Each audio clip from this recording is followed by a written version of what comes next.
It's a common misconception that blind and visually impaired people can't use computers, because how can they possibly see the screen or the keyboard in front of them? But now this is a total misconception, because I'm a very happy computer user and have been for the last 5 or more years.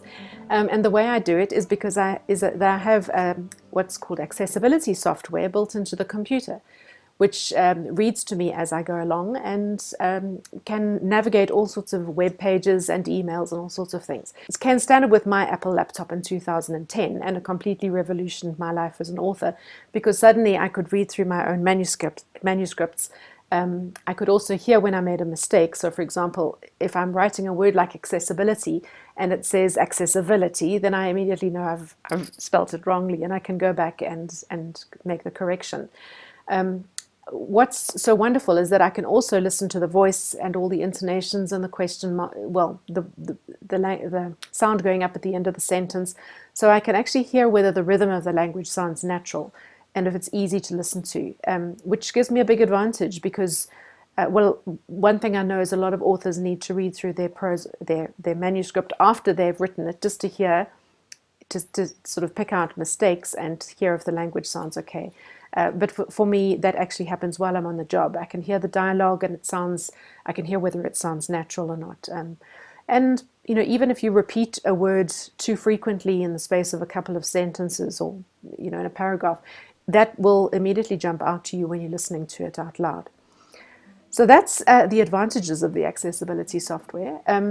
It does mean, so for example, I'm busy making a recording now, I have to use earphones because there are instructions coming through to me behind my ears telling me when to start recording and stop recording, which you don't need to hear. And so it would be a distraction to you, and it's a bit of a distraction to me, but it's something I can get used to quite easily. The other thing I wanted to say is for listening to books, it is fantastic because I can download a free PDF from somebody's site, and now there's nothing stopping me from being able to read it too. I don't have to print it out.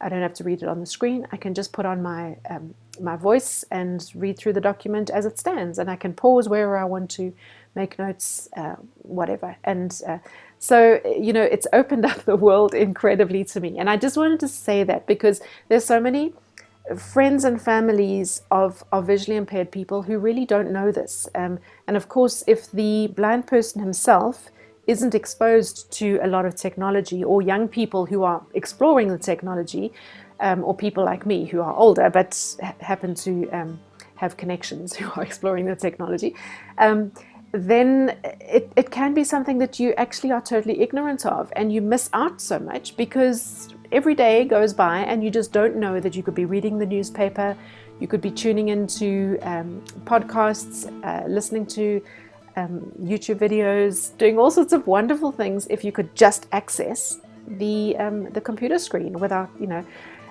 What's quite funny, which I just think is worth dropping in here, what's quite funny is that I don't need my computer screen at all. And so sometimes if I'm wanting privacy in public places, I can be using my computer with the screen switched off. But of course, I know exactly what's happening on the screen. I'm busy perhaps editing a document or something, and people walking by look at me as if I'm very odd, because there I am, bent over this very dead-looking computer, looking incredibly involved. I think they might think I'm a little mad, but I know what I'm doing, and that's the main thing. Accessibility software has opened up the world for blind and visually impaired people, and I just wanted to let you know. I also have a blog which I manage by myself, and it's very exciting. If you'd like to visit it, it's www.leannehunt.co.za, and there I have my blog that I keep up every week, and you can find some free giveaways there and details of the books that I've written.